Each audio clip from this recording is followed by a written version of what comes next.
चलो तो आज मैं टोटल इंटरनल रिफ्लेक्शन कराने जा रहा हूँ। टोटल इंटरनल रिफ्लेक्शन, इसको शॉर्ट फॉर्म में लिखते हैं TIR, टोटल इंटरनल रिफ्लेक्शन। ठीक है, शॉर्ट फॉर्म में बोलते हैं TIR। जैसे एक फिगर बना रहा हूँ, बुकलेट में भी है।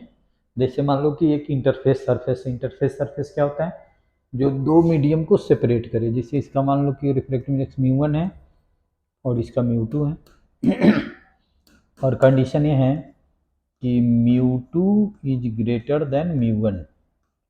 दैट मीन्स ये क्या है, रेयरर मीडियम है और ये क्या है, डेंसर मीडियम है। ऐसे, ठीक है।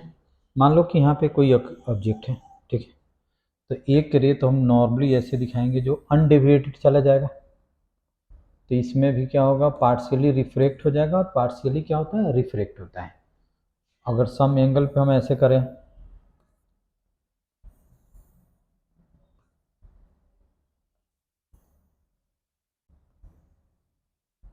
ऐसे करें, तो इस पे हम एक नॉर्मल ड्रॉ करेंगे, इस पे भी नॉर्मल ड्रॉ करेंगे।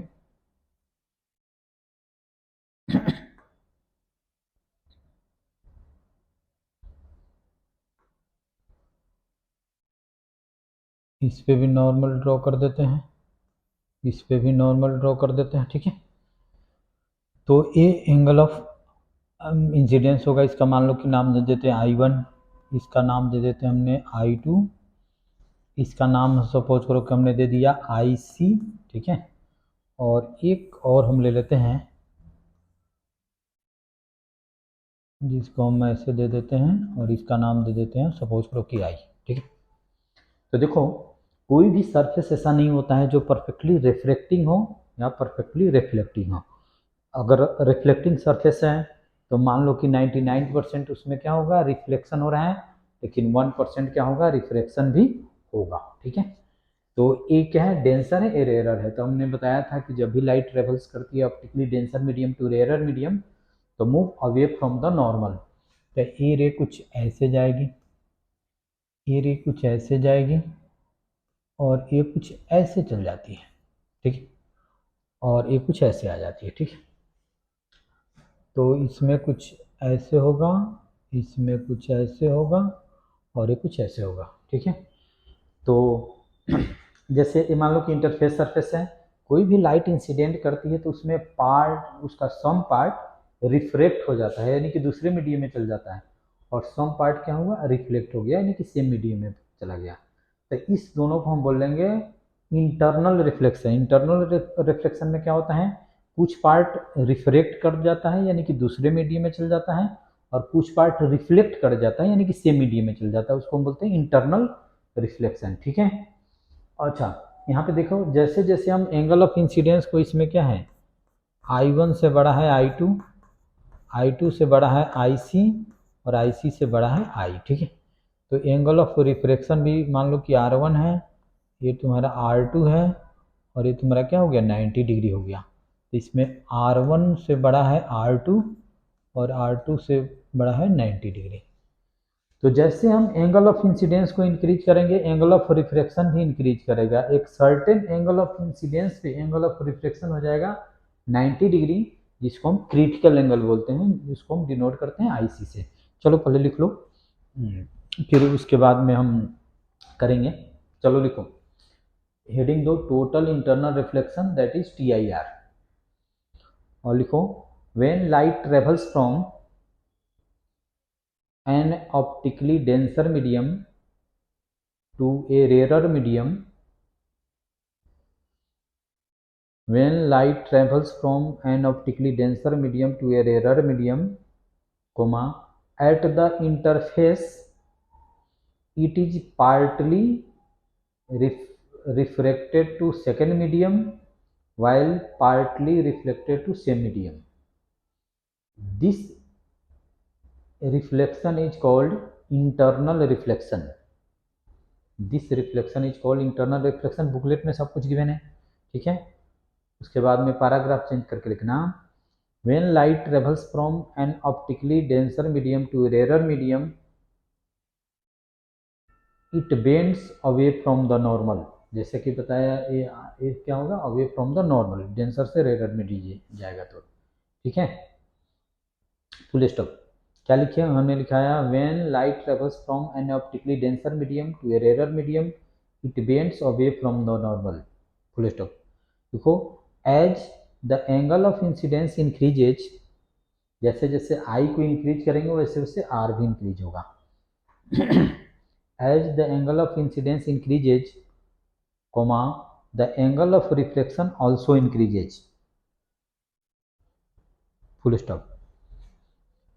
At a certain angle of incidence, the angle of refraction becomes 90 degree or pi by 2 or pi by 2. This angle of incidence is known as critical angle. This angle of incidence is known as critical angle. Full stop. देखो, if angle of incidence further increases, comma, the ray is reflected, totally reflected back to same medium. This reflection is known as total internal reflection. देखो, यहाँ पे internal reflection हो रहा है और यहाँ पे क्या हो रहा है, टोटल इंटरनल रिफ्लेक्शन हो रहा है। यहाँ पे कोई रिफ्लेक्शन नहीं हो रहा है, इसमें ray totally reflected to same medium हो गया। इसको हम बोलते हैं टोटल इंटरनल रिफ्लेक्शन। ठीक है। हमने बताया टोटल इंटरनल रिफ्लेक्शन, हमने क्या बताया कि व्हेन, जब लाइट डेंसर मीडियम से रेयर मीडियम जाती है तो उसमें क्या होता है, पार्टली रिफ्रेक्ट हो जाता है, यानी कि दूसरे मीडियम में चला जाता है, और पार्टली रिफ्लेक्ट हो जाता है, सेम मीडियम में चला जाता है। इस चीज़ को हम बोलते हैं इंटरनल रिफ्लेक्शन। ठीक है। जब हम एंगल ऑफ इंसिडेंस को इंक्रीज करेंगे तो एंगल ऑफ रिफ्रेक्शन भी ऑल्सो इंक्रीज होगा। एट एक सर्टेन एंगल ऑफ इंसिडेंस पे एंगल ऑफ रिफ्लेक्शन क्या हो जाएगा, 90 डिग्री हो जाएगा। इस एंगल ऑफ इंसिडेंस को हम बोलते हैं क्रिटिकल एंगल और डिनोट करते हैं आईसी से। ठीक है। अगर एंगल ऑफ इंसिडेंस क्रिटिकल से स्लाइटली बड़ा कर देंगे तो उसमें कोई रिफ्लेक्शन नहीं होगा, उसमें टोटल इंटरनल रिफ्लेक्शन होगा, यानी कि टोटली रे सेम मीडियम में रिफ्लेक्ट हो जाएगा। उसको बोलते हैं टोटल इंटरनल रिफ्लेक्शन बोलते हैं। ठीक है। और इसमें कंडीशन होना चाहिए, चलो ठीक, इसको मिटाओ और उसके बाद में लिखते हैं हम क्रिटिकल एंगल। उसके बाद में हम लिखते हैं क्रिटिकल एंगल। उसको हम आईसी से डिनोट करते हैं, कहीं कहीं पे थीटा सी से भी डिनोट किया जाता है, तो ये दोनों लिख लेना, आईसी और थीटा सी। ठीक है। और इसका डिफिनेशन वही है, लिखो, the angle of incidence, the angle of incidence corresponding to angle of refraction becomes 90 degree is known as critical angle।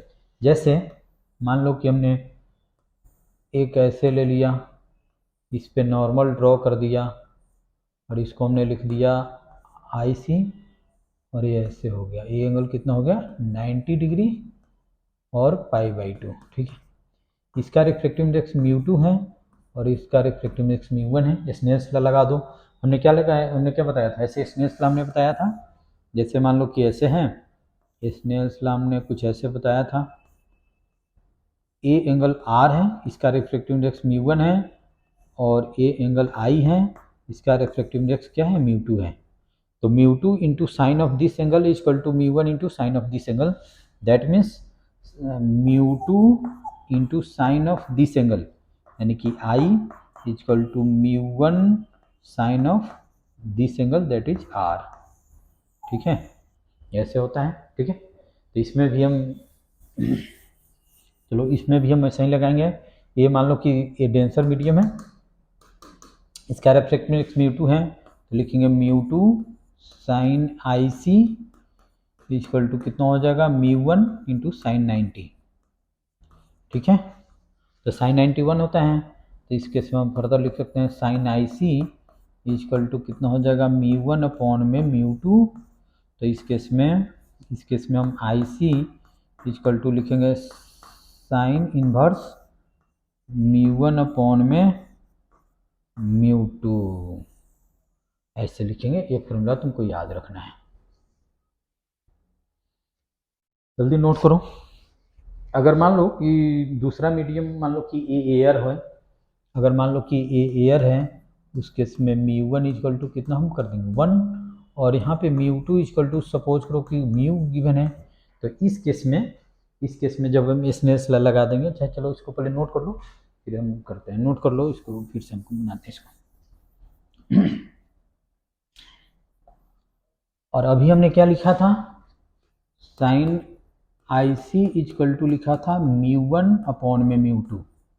और देखो ये क्या है, डेंसर मीडियम का रिफ्रैक्टिव इंडेक्स है, ये हमेशा क्या होगा म्यू वन से ज़्यादा होगा, क्योंकि साइन आई की वैल्यू क्या होता है, या 1 होता है, नहीं तो 1 से कम होता है, तो ये 1 से कम होने के लिए mu two is always greater than और इक्वल टू म्यू वन होना चाहिए। अच्छा, दूसरा सिचुएशन ये है कि मान लो कि एक हमने ऐसे लिया, ये मान लो कि एयर है, ऐसे हो गया ऐसे, ये तुम्हारा आई सी है और इसका रिफ्रैक्टिव इंडेक्स म्यू है, और ये है म्यू एयर इजकल टू कितना है 1 है, ठीक है। तो हम ऐसा करते हैं, म्यू एयर इजकल टू कितना है 1 है, ठीक है। तो हम इसमें स्नेल्स लॉ लगा देंगे, तो कितना हो जाएगा mu into sine I C equal to mu air into sine 90, ठीक है। तो म्यू एयर भी 1 होता है, तो ये कितना हो जाएगा 1 हो जाएगा, तो इस केस में sine I C equal to कितना हो जाएगा 1 अपॉन में म्यू हो जाएगा, दैट मीन्स आई सी, इस फॉर्मूला को भी याद रख सकते हो, आई सी इजकल टू कितना हो जाएगा साइन इनवर्स 1 अपॉन में म्यू, या इस फॉर्मूला को भी याद कर सकते हो। ये कब हो, जब दूसरा मीडियम ईयर है। क्रिटिकल एंगल लिख लिया, जल्दी नोट करो इसको।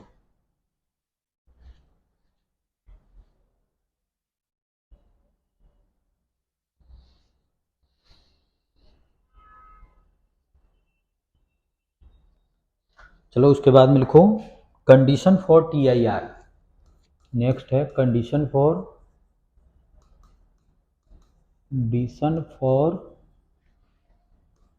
T I R, total internal reflection. क्या कंडीशन है, इसमें दो कंडीशन है।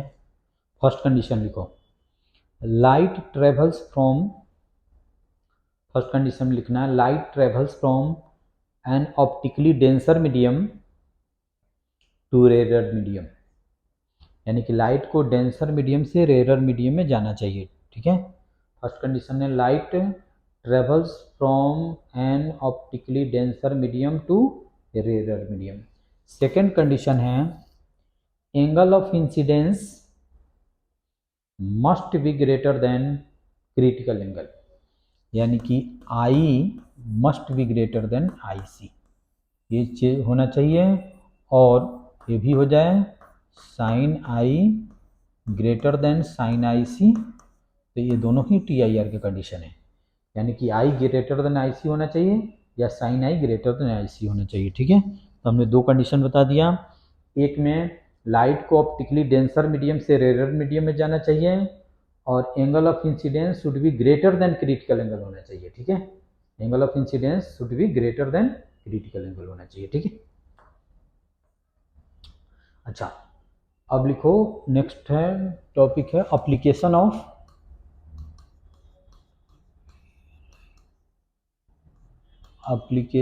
Of T I R, total internal reflection, application of total internal reflection, ठीक है।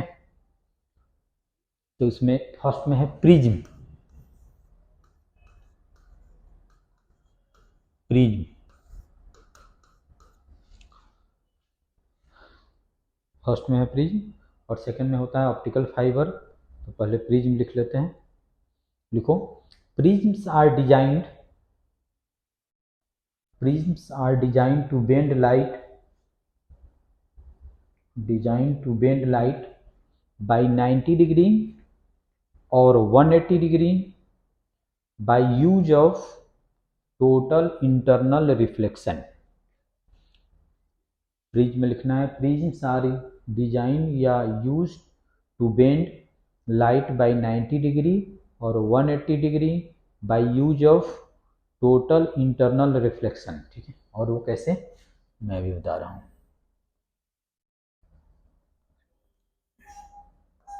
जैसे हमने बताया था कि कोई भी लाइट अगर नॉर्मली इंसिडेंट हो किसी इंटरफेस सरफेस पे तो अनडेविएटेड चला जाता है, उसमें bend towards normal away from normal नहीं होता है, ठीक है। जैसे मान लो कि एक iso scales right angle prism में ये 45 है और ये भी एंगल कितना होगा 45 ही होगा, ठीक है। एक रे को सपोज करो कि हम ऐसे इंसिडेंट किए, जैसे ए परपेंडिकुलर या बेस होगा, इस दोनों में से कोई एक परपेंडिकुलर बेस होगा और एक क्या होगा हाइपोटेनियस होगा। तो जब भी हम या परपेंडिकुलर पे या बेस पे हम नॉर्मली इंसिडेंट करते हैं तो क्या होता है, देखो ये जैसे ए यहाँ पे ऐसे आ गया, यहाँ पे तो अनडेविएटेड आया क्योंकि नॉर्मली आया। अब इस पे हम क्या करते हैं कि नॉर्मल ड्रॉ करते हैं, नॉर्मल और इंसिडेंट के बीच जो एंगल होता है वो आई होता है। तो ये 45 है, ये 90 है, तो ये 45 होगा, नॉर्मल है तो ये भी कितना होगा 40। ए इस सरफेस पे क्या है नॉर्मल है तो 90 डिग्री होगा, जब 45 है तो 45 है। तो अब हम इसमें चेक करेंगे, और ये भी जानते हो कि ग्लास का म्यू होता है 1.5, ठीक है। तो इसमें हम चेक करते हैं कि क्या कंडीशन है। देखो यहाँ से लाइट अगर यहाँ पे जाती है, अगर कुछ नहीं कहा गया है यानी कि दूसरा मीडियम क्या है एयर है, तो लाइट यहाँ पे ग्लास टू एयर जा रही है, तो डेफिनेटली डेंसर टू रेयर है। एक first condition P I R का तो सेटिस्फाई हो रहा है। अब सेकंड हम चेक करते हैं कि इसमें एंगल ऑफ इंसिडेंस और एंगल ऑफ क्रिटिकल एंगल में कौन बड़ा है। तो साइन आई इजकल टू कितना लिख सकते हैं, साइन 45 इजकल टू कितना हो जाएगा 1/√2, और √2 कितना होता है 1.414 होता है, ठीक है। और sine I C equal to कितना होता है 1 में म्यू, यानी कि 1 में 1.5 होता है, ठीक है। अब बताओ कौन सा बड़ा है, ये देख के बताओ 1 में 1.414 या 1 में 1.5, इसका डिनोमिनेटर कम है तो एक्सप्रेशन क्या होगा बड़ा होगा।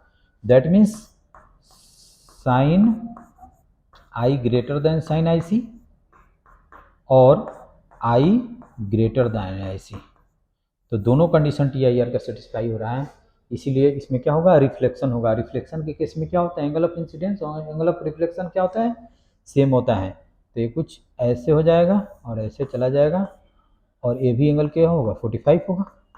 रिफ्लेक्शन के केस में आई आर दोनों क्या होता है सेम होता है, और जब ये 45 से ऐसे होगा तो इस पे इस सरफेस पे नॉर्मली आएगा, और नॉर्मली आ जाएगा तो अनडिविएटेड चला जाएगा। इसका नाम हमें दे देते हैं ए बी सी। तो लाइट एसी सरफेस पे क्या होगा टी आई आर हो जाएगा, ठीक है। तुम ऐसे भी करो तो भी करके ऐसे होगा, इस केस में लाइट कितना होगा 45 + 45 यानी कि 90 डिग्री से बेंड कर गया, ठीक है। ठीक है, इसको नोट कर लो। अच्छा, इसी फिगर को हमने ऐसे बना दिया, सेम फिगर को हमने ऐसे बना दिया, ये भी है तुम्हारा 45 और ये भी है तुम्हारा 45। अब मान लो कि हाइपोटेनियस पे हमने नॉर्मली लाइट को इंसिडेंट किया तो क्या होगा, ये तो अनडेविएटेड यहाँ पे चला आएगा, ठीक है। यहाँ पे हम नॉर्मल ड्रॉ करेंगे, ये 45 90 45 तो ये भी कितना होगा 45 होगा। देख लो ये 45 है, ये 90 है तो 45 है, और ये क्या परपेंडिकुलर है तो ये भी 45 हो जाएगा। तो साइन आई कितना होगा 45, तो आई के केस में यहाँ पे अभी हमने चेक किया था कि साइन 45 के केस में क्या होगा टी आई आर होगा, तो यहाँ से रे कुछ ऐसे चली जाएगी, और ये भी एंगल कितना होगा 45 होगा, ठीक है।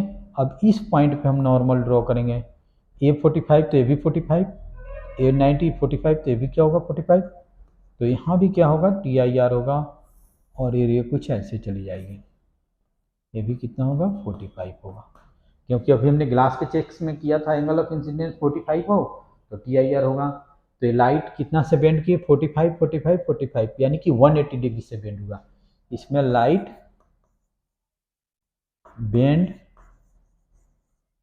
बाई 180 डिग्री, और इसमें लाइट बेंड बाई, इसमें क्या हो गया लाइट बेंड बाई 90 डिग्री ठीक है। तो याद रखना, और ये हमेशा ट्रू नहीं होगा। मान लो कि एंगल ऑफ रिफ्लेक्शन कुछ हम अलग दे दिए, इस एंगल को अलग दे दिए, तो वो चेंज कर सकता है। जिससे अभी एक एग्जांपल में दे रहा हूँ, वो अभी एक एग्जांपल में दे रहा हूँ वो तुमसे सोल्व कराऊंगा, ठीक है। तो ये नोट कर लो प्रिज्म का हम यूज करते हैं क्या, लाइट को बेंड करने के लिए 90 डिग्री और 180 डिग्री से। इसको नोट कर लो जल्दी।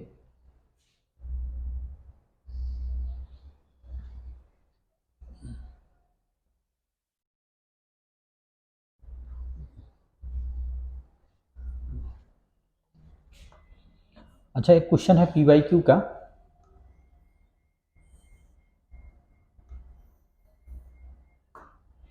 ए एंगल है 60 डिग्री, ठीक है, और एक ग्लास है, इस पे हमने लाइट को ऐसे इंसिडेंट कराया। अब इसके पाथ को ट्रेस करना है, इसके पाथ को, ये PYQ का क्वेश्चन है, इसको पाथ को ट्रेस करना है। तो ये अनडेविएटेड, जैसे 60 है, ये 90 है, तो ये तुम्हारा क्या होगा 30, सॉरी ये तुम्हारा होगा 30। इस पर हमने अनडेविएटेड ऐसे ड्रॉ कर दिया। फिर हमने क्या किया, एक ऐसे ड्रॉ कर दिया, ये 90 30 तो 60, ये कितना होगा 30 डिग्री होगा। इस केस में आई कितना हो गया 30 डिग्री हो गया। तो इसमें हम लिखते हैं sine I equal to sine 30 equal to कितना हो जाएगा 1/2 हो जाएगा। इसमें म्यू गिवन है, इसका म्यू गिवन है 1.5, और कुछ नहीं कहा गया है। इसका मीनिंग क्या है कि दूसरा जिस मीडियम में रखा गया है वो एयर है। अगर मेंशन हो कि इस मीडियम में रखा हुआ है तो ठीक है, नहीं तो हम समझेंगे कि जो मीडियम है वो एयर है, ठीक है। और इसमें साइन हम क्या कर देते हैं, IC कर देते हैं। साइन IC कितना हो जाएगा 1 में म्यू, दैट इज 1.5 हो जाएगा, ठीक है। तो देखो इसमें अब कौन बड़ा है, इसको अगर जैसे ये तुम्हारा 1/2 है, इसका डिनोमिनेटर कम है तो एक्सप्रेशन क्या होगा, ज़्यादा होगा। तो इस केस में sine IC is greater than sine I, that means IC is greater than आई। तो इस केस में TIR नहीं होगा, तो इसमें TIR पॉसिबल नहीं है, समझ गए। तो इस केस में क्या होगा, रिफ्लेक्शन होगा, ये यानी कि लाइट इधर चली जाएगी। तो ये क्या है, डेंसर टू रेयर तो बेंड अवे फ्रॉम नॉर्मल, तो कुछ ऐसे चली जाएगी, ठीक है। अगर AR निकालना हो, TIR not take place, not takes place, ठीक है। और इस केस में अगर मान लो कि एंगल ऑफ रिफ्रैक्शन निकालना हो तो तुम स्नेल्स लॉ लगा दो।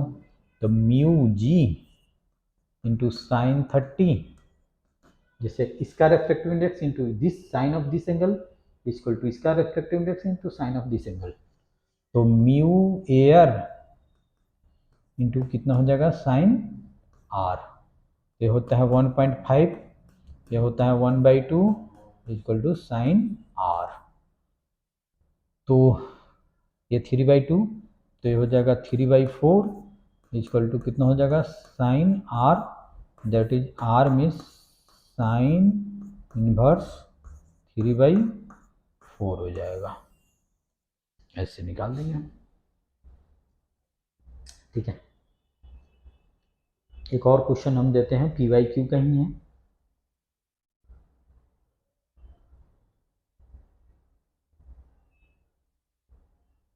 चलो इसको नोट कर लो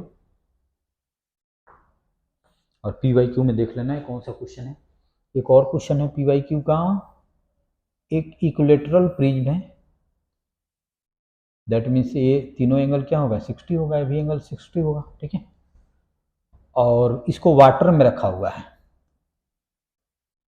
that means μ1 equal to water का होता है 4/3 है, और इसका μ2 है, ग्लास है, ये 3/2 दैट इज 1.5 है, ठीक है। इसमें दिया हुआ है कि एक रे को हम इस पर नॉर्मली इंसिडेंट कराएं, इसका नाम है AB और ये C।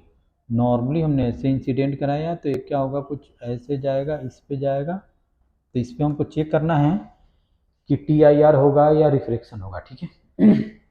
तो जिस पॉइंट पे इंसिडेंट किया तो इस पर हम क्या करेंगे, नॉर्मल ड्रॉ करेंगे। इस पे तो नॉर्मली आया, और जब भी मैं बताया कि जब भी कोई रे इंटरफेस सरफेस पे नॉर्मली इंसिडेंट होता है तो अनडेविएटेड पास कर जाता है, ठीक है।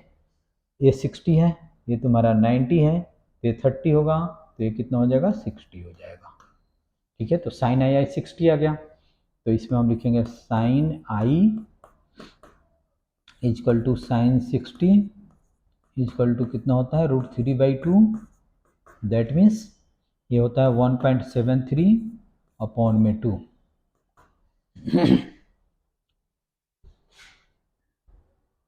ठीक है, और इसमें हम लिखेंगे sine I C equal to medium का रिफ्रैक्टिव इंडेक्स μ1 अपॉन में ग्लास का रिफ्रैक्टिव इंडेक्स μ2। तो ये हो जाएगा तुम्हारा 4/3 और ये हो जाएगा 3/2। तो कितना हो जाएगा 8 अपॉन में 9। अब हम दोनों को चेक करेंगे इसमें कि TIR होगा कि नहीं होगा।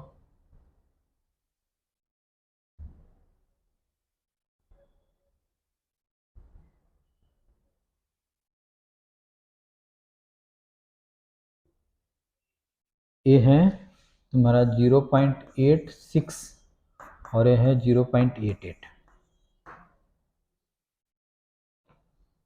तो इस केस में हमारा आ गया sine I C is greater than sine I. That means I C is greater than I. और TIR के लिए कंडीशन क्या होना चाहिए, आई ग्रेटर देन आई सी होना चाहिए। तो यहाँ पे TIR नहीं होगा, यानी कि TIR नॉट टेक्स प्लेस। ठीक है, नॉट TIR, सपोज चलो TIR नहीं होगा तो क्या होगा, रिफ्रैक्शन होगा, यानी कि लाइट दूसरे मीडियम में जाएगा, वाटर में जाएगा। तो ये क्या है डेंसर, ये क्या है रेयरर। तो क्या होगा bend away from the normal चला जाएगा। और ये आर आ गया। अब इस आर को निकाल सकते हो तुम, this into sine of this equal to this, यानी कि μ2 into sine 60 equal to μ1 into sine r. अब μ1 μ2 गिवन है, इससे निकाल दो, इससे आर निकाल सकते हैं। ठीक है,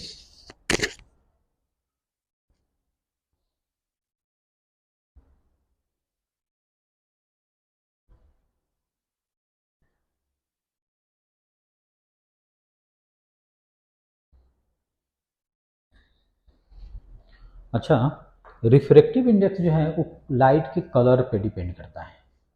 और वो कैसे, एक केची वर्मा में है, NCERT में नहीं है, कुची फार्मूला।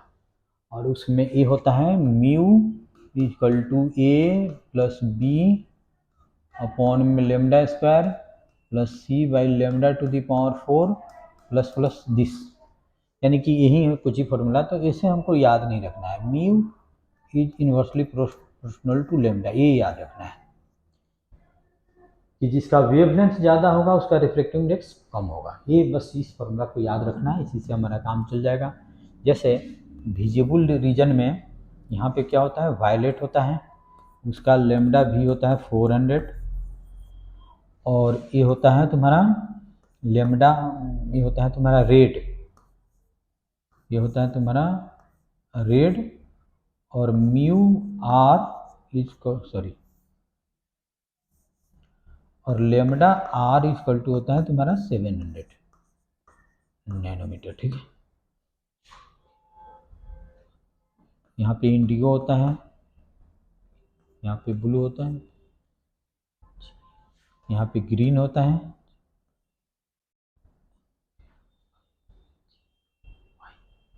यहाँ पे येलो होता है, यहाँ पे ऑरेंज होता है, ऑरेंज होता है, ऐसे होता है।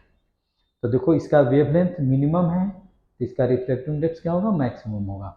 यानी कि हम लिख सकते हैं mu violet is greater than mu indigo, greater than mu blue, greater than mu green, greater than सोन, greater than mu R. Generally हमको यही देखना है कि जिसका रिफ्रैक्टिव इंडेक्स ज़्यादा होगा उस कलर का वेवलेंथ कम होगा। यानी कि वायलेट कलर का वेवलेंथ होता है 400 नैनोमीटर, रेड का होता है 700 नैनोमीटर। इसलिए वायलेट का रिफ्रैक्टिव इंडेक्स क्या होता है, ज़्यादा होता है, रेड का क्या होता है, कम होता है। ऐसे सिचुएशन होता है कुछ ऐसे। ठीक है, अब एक क्वेश्चन दे रहा हूँ, ये क्वेश्चन मोस्ट ऑफ बुक में है और ये बोर्ड में भी आए हुए हैं, और मोस्ट ऑफ बुक में क्वेश्चन गिवन है। ठीक है, तो इस क्वेश्चन और पी वाई क्यू में भी है, ये क्वेश्चन पी वाई क्यू में भी है, कुछ ऐसे गिवन है।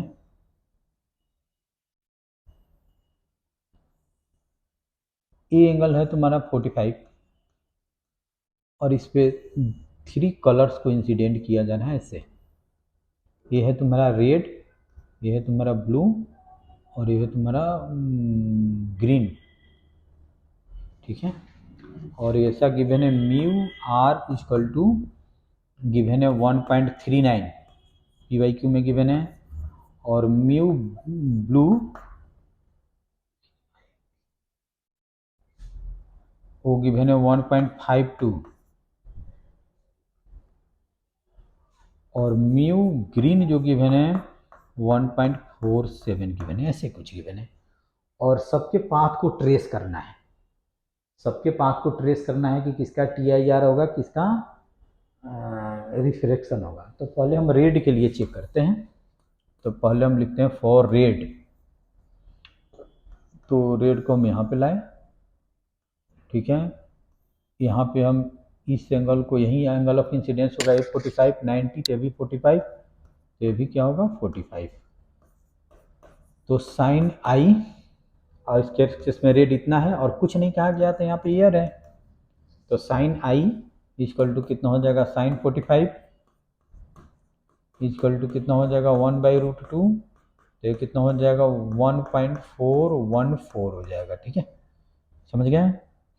Sign I C equal to 1 में म्यू, दैट मीन्स 1 में 39। तो 1 में 39, देखो इसका डिनोमिनेटर कम है, इसका ज़्यादा है, तो ये एक्सप्रेशन ज़्यादा होगा। तो इस केस में हम लिख सकते हैं sine I c greater than sine i, और i c greater than i, i c greater than आई, तो इसमें नॉट टी आई आर, इसमें टी आई आर क्या होगा, पॉसिबल नहीं है। तो इस केस में क्या होगा, इसका रिफ्लेक्शन हो जाएगा, तो बेंड अवे फ्रॉम नॉर्मल, तो रेड कलर कुछ ऐसे चला जाएगा, ठीक है। अब ब्लू के लिए चेक करते हैं, फिर से हमने एक बना दिया और लिखते हैं फॉर ब्लू, ठीक से इस पे फिर से हमने इंसिडेंट कराया ब्लू कलर को, ठीक है। ये तुम्हारा 45 है, इस पे हमने क्या किया, नॉर्मल ड्रॉ कर दिया, तो ये भी एंगल कितना होगा 45 होगा, तो एंगल ऑफ इंसिडेंस 45 आ गया। और ब्लू के लिए ये तुम्हारा गिवन है, रिफ्लेक्टिव इंडेक्स 1.52 गिवन है, तो इसमें फर्दर हम लिख देंगे साइन आई इक्वल टू 1 में 1.414, जस्ट इसी को हमने रिपीट कर दिया। साइन आई सी 1 में म्यू, और म्यू कितना है 1.52, तो देखो इसका डिनोमिनेटर ज़्यादा है, इसका कम है, तो ये एक्सप्रेशन यानी कि sine i is greater than sine I c, और that means i greater than i c. तो ये सरफेस पे ग्लास है, एयर है, तो ये लाइट ग्लास टू एयर जा रही है, यानी कि denser to rare, first condition T I R का सेटिस्फाई हो रहा है, और angle of incidence greater than critical angle, तो सेकंड भी हो रहा है। तो इस केस में ये कुछ ऐसे आ जाएगा, और ये भी एंगल कितना होगा 45 होगा। और सिमिलर चेक कर लो तुम ग्रीन के लिए, ग्रीन में भी टी आई आर होगा, क्योंकि 1/47 है, तुम इसको भी चेक कर सकते हो, ठीक है।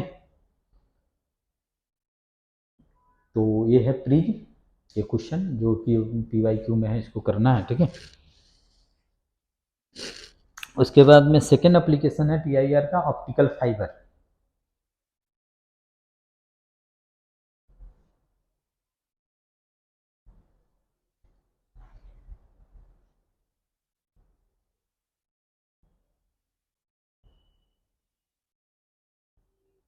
चलो इसको नोट कर लो जल्दी।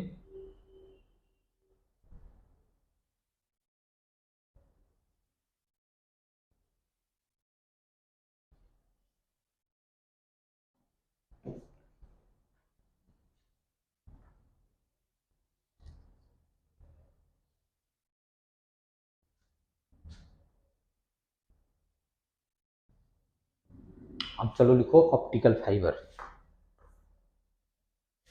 नेक्स्ट है optical fibre.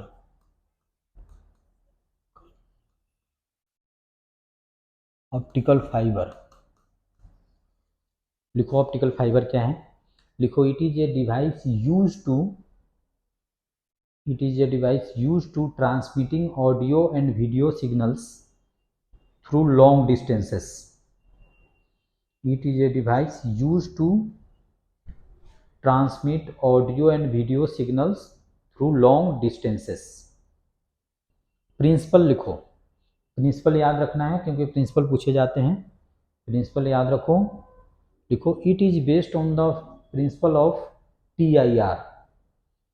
It is based on the principle और it is based on the phenomenon of total internal reflection, TIR। ठीक है, प्रिंसिपल लिख लिए। उसके बाद में लिखो कंस्ट्रक्शन। फर्स्ट में ऑप्टिकल फाइबर क्या है, उसके बाद में सेकंड में लिखे प्रिंसिपल, थर्ड में लिखो कंस्ट्रक्शन,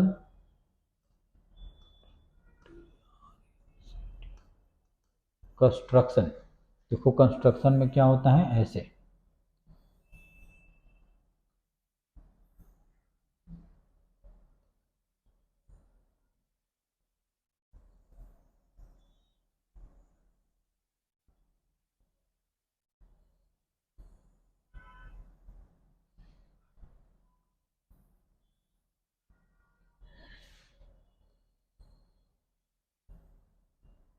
ऐसे। देखो इसको हम बोलते हैं,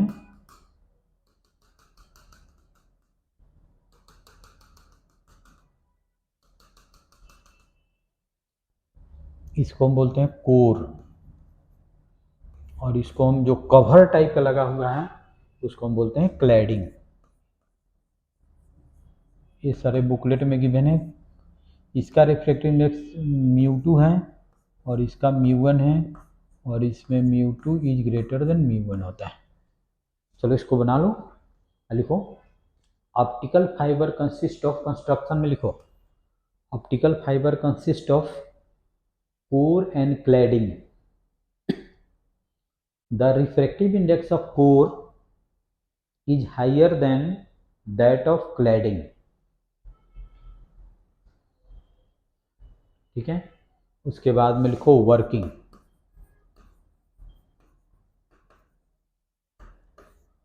वर्किंग लिखो, पहले समझ लो वर्किंग क्या करते हैं।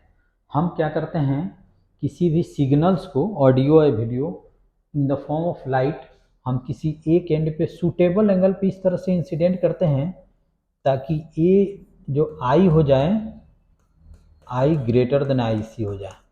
तो यहाँ पे TIR होगा, फिर यहाँ पे नॉर्मल ड्रॉ करेंगे, AI है तो डेफिनेटली ये भी आई हो जाएगा, तो यहाँ पे TIR होगा। फिर यहाँ पे नॉर्मल ड्रॉ करेंगे तो ये भी कितना हो जाएगा, आई हो जाएगा, तो यहाँ पे होगा।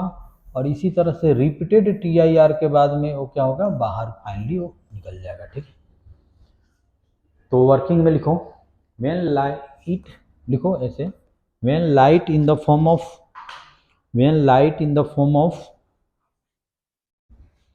Light in the form of signal, sorry,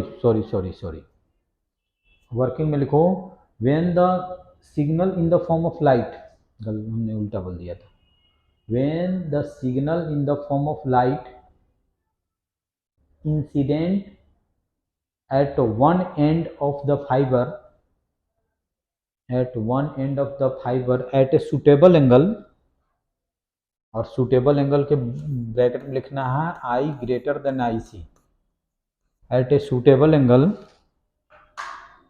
comma, it undergoes repeated total internal reflections, it undergoes repeated total internal reflections along the length of fiber and light comes out at the other end without appreciable loss in intensity of light। जैसे मान लो कि यहाँ पे light का intensity अगर 100 है तो यहाँ पे लाइट का इंटेंसिटी क्या होगा, 99.99 होगा, यानी कि नेग्लिजिबल इसके इंटेंसिटी में लॉस होता है। ठीक है, और ये सब बुकलेट में लिखा हुआ है और रिमेनिंग तुम वहाँ से पढ़ लोगे। ठीक है, ठीक है, तो TIR का हो गया। ठीक है, अब उसके बाद में एक है प्रिज्म। प्रिज्म है, ये डेरिवेशन है। अभी तक हमने एक डेरिवेशन कराया था, मिरर इक्वेशन, और दूसरा इक्वेशन अब मैं ड्राइव करने जा रहा हूँ, प्रिज्म। ठीक है, प्रिज्म फार्मूला। ठीक है, तो अब हम करने जा रहे हैं प्रिज्म। प्रिज्म और प्रिज्म फार्मूला में अभी ड्राइव करेंगे। तो देखो इसमें हम क्या करते हैं,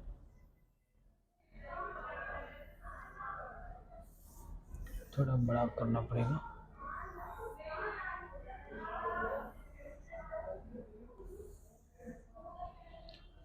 जैसे ये तुम्हारा नियमन में दे दिया ABC।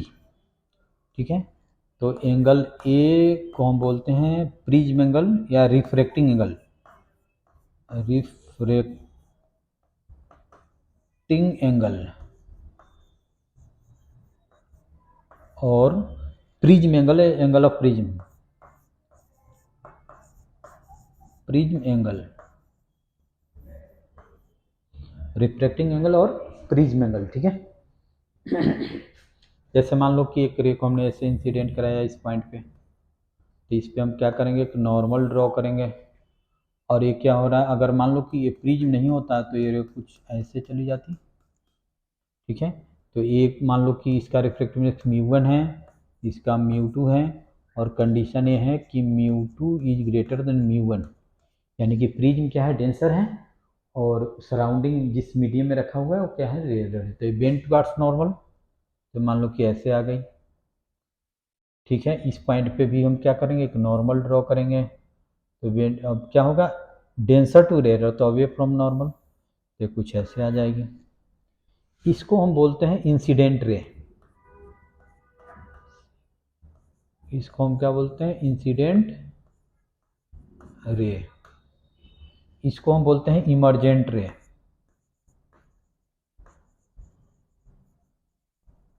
जेंट रे, इसको हम बोलते हैं इमर्जेंट रे।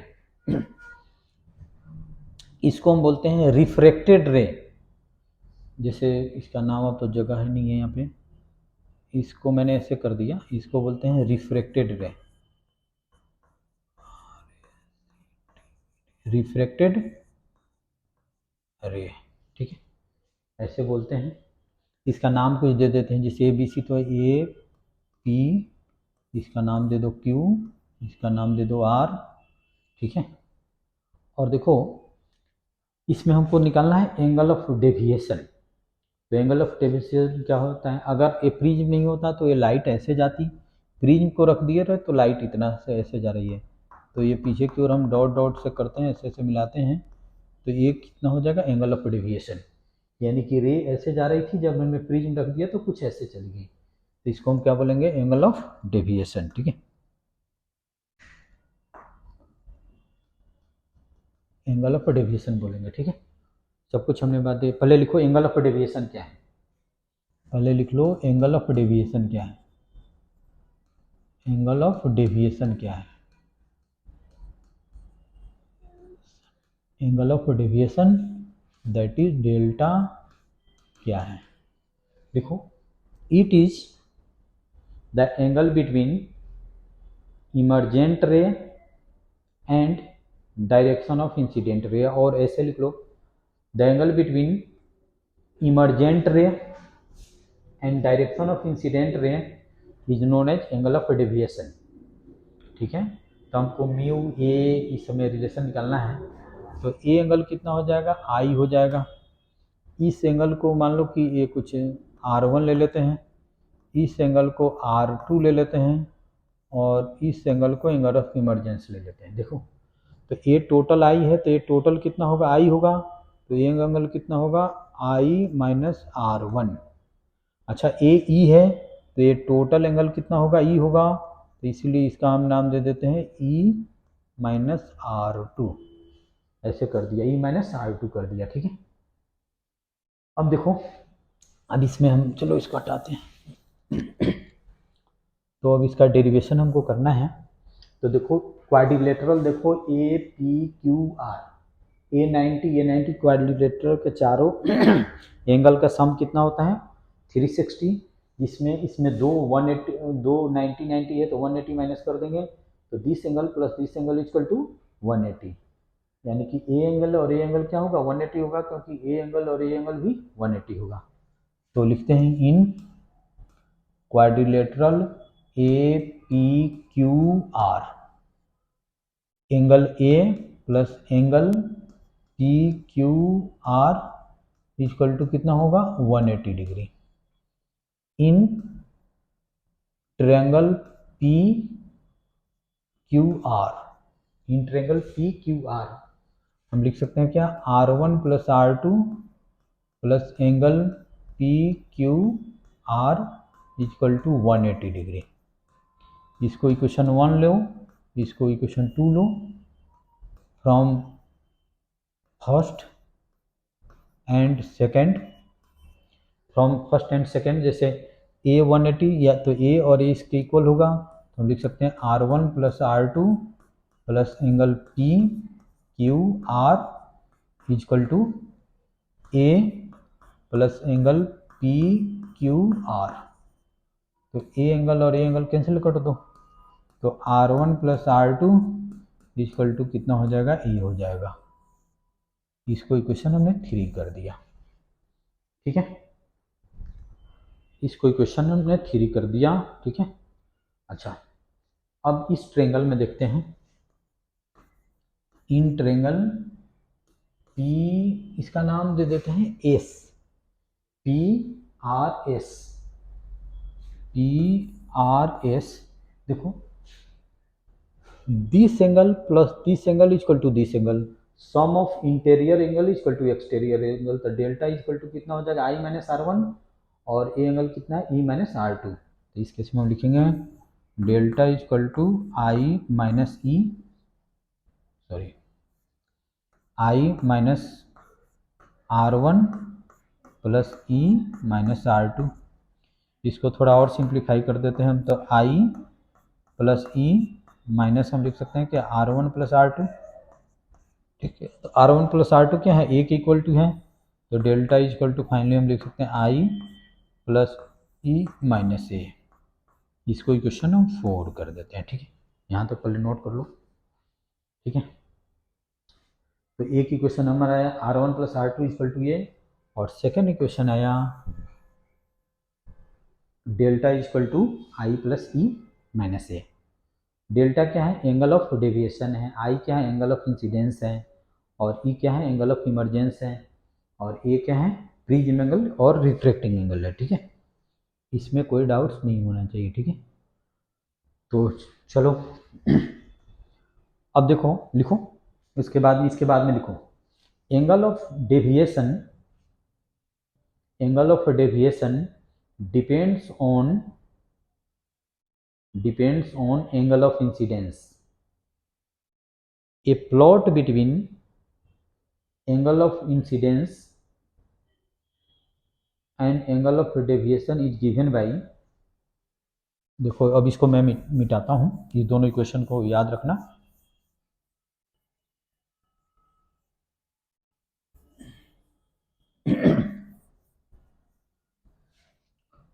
देखो ये होता है ऐसे, ये हो गया डेल्टा और ये हो गया आई, और इसका ग्राफ ऐसे होता है, इसको याद रखना है। और यहाँ डेविएशन क्या हो गया मिनिमम, तो इस केस में आई इक्वल टू होता है ई, ठीक है। लिखो नीचे लिखो at minimum deviation, eight minimum deviation, इसको मैथमेटिकली प्रूव भी किया जा सकता है, लेकिन एनसीईआरटी में सब है नहीं, इसलिए ये सब कराने की जरूरत नहीं। एसी वर्मा या रेशनिक हॉलीडे में इसको देख लो, अच्छी तरह से डिटेल्स में दिया हुआ है कि ये ग्राफ कैसे आया, तो वो सब की जरूरी नहीं है, जस्ट हमको ग्राफ जानना है। तो क्या लिखो, at minimum deviation angle of incidence is equal to angle of emergence and minimum deviation पे आई और ई क्या होगा, इक्वल होगा, and refracted ray inside prism यानी कि P R, refracted ray inside prism becomes parallel to its base, यानी कि P R और बी सी क्या हो जाएगा, पैरेलल हो जाएगा। तो पैरेलल हो जाएगा तो इस केस में R1 और R2 क्या हो जाएगा, इक्वल हो जाएगा। तो R1 इक्वल टू R2 लिखना है। At minimum variation angle of incidence equal to angle of emergence and refracted ray inside prism becomes parallel to its base, तो R1 R2 इक्वल हो जाएगा। ठीक है, तो अभी हमने डेल्टा लिखाया था, delta equal to I plus E minus A. Minimum deviation के लिए आई और ई क्या हो जाएगा, दोनों इक्वल हो जाएगा। तो इसका नाम हम देते हैं डेल्टा मिनिमम या डेल्टा एम इक्वल टू हम लिख सकते हैं आई प्लस आई, दोनों इक्वल है, माइनस ए। तो डेल्टा मिनिमम प्लस ए, इसको ए को कर दे इक्वल टू 2i, तो अपॉन में 2 से डिवाइड कर दो तो ये कितना हो जाएगा, आई हो जाएगा। और अभी एक क्वेश्चन आया था R1 plus R2 equal to ए, इसमें R1 plus R1 equal to हम ए लिख सकते हैं, क्यों, क्योंकि R1 R2 इक्वल है, तो 2R1 इक्वल टू हम ए लिख सकते हैं, इसलिए R1 इक्वल टू कितना हो जाएगा, a/2 हो जाएगा। ठीक है, तो हमारा आई आ गया और R1 लग गया। अब पी पॉइंट पे हम स्नेल्स लॉ लगा देते हैं, तो क्या लिखेंगे, μ1 sin i equal to μ2 sin R1। तो यहाँ पे लिखेंगे μ1 sin i, एक मिनट, μ1 sin i equal to μ2 sin R1। ठीक है, अब sin i की वैल्यू हम पुट करते हैं, तो sin i की वैल्यू कितना हो जाएगा, डेल्टा मिनिमम प्लस ए अपॉन में 2 और अपॉन में sin R1 की वैल्यू क्या हो जाएगा, sin R1 इक्वल टू कितना है, a/2 इक्वल टू हम लिख सकते हैं क्या, μ2 अपॉन में μ1 इक्वल टू μ21। और यही फार्मूला हमको ड्राइव करना था, यही फार्मूला हमको ड्राइव करना था। ठीक है, अब लिख लो, दिस फार्मूला इज यूज्ड, इस फार्मूला का हम यूज क्या करते हैं, तो इस फार्मूला का हम यूज करते हैं to find reflective index of prism. इसका नाम दे दो, जैसे 4, 5 जो भी है लिखो, इसके नीचे लिख लो, this formula is used to find या determine refractive index of prism. This formula is used to determine और find refractive index of prism. ठीक है, तो अब नेक्स्ट क्लास में थीन प्रिज्म होता है, थीन प्रिज्म हम नेक्स्ट क्लास में बताएंगे और इससे रिलेटेड नेक्स्ट क्लास में बताएंगे। ठीक है, बस आज की क्लास इतना ही। ठीक है।